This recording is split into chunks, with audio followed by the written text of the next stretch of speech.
शेंगदाणे आणि गूळ पावडर भारतातील बहुसंख्य घरांमध्ये मोठ्या प्रमाणात उपलब्ध आहे। चिक्कीमध्ये प्रथिनांचे प्रमाण, तेलाचे प्रमाण आणि फायबरचे प्रमाण जास्त असल्याने ते पौष्टिक अन्न म्हणून ओळखले जाते। मात्र चिक्की कशी बनवायची याचे ट्युटोरियल तुम्ही पाहिले आहे का? हा व्हिडिओ सध्या सोशल मीडियावर ट्रेंड करत आहे आणि तो पाहिल्यानंतर तुम्ही निश्चितपणे चिक्की खाण्याच्या तुमच्या निर्णयाचे पुनर्मूल्यांकन कराल। व्हिडिओमध्ये दाखवल्याप्रमाणे चिक्कीचे उत्पादन कारखान्यात केले जाते। शेंगदाणा गुळाच्या मिश्रणाचे चाव्याच्या आकाराचे तुकडे केले जातात। हे नंतर एका फ्रेममध्ये ठेवले जातात आणि जमिनीवर ठेवले जातात। त्यानंतर चिक्कीने जमिनीवर आकार घेतला। चिक्की तयार करण्याची प्रक्रिया कशी चालते याचे मात्र लोकांना आश्चर्य वाटते।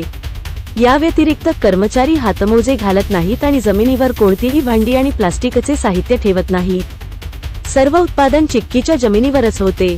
चिक्की बनवताना स्वच्छतेचा अभाव यामुळे हा व्हिडिओ व्हायरल होत असून त्याला खूप व्ह्यूज मिळत आहेत।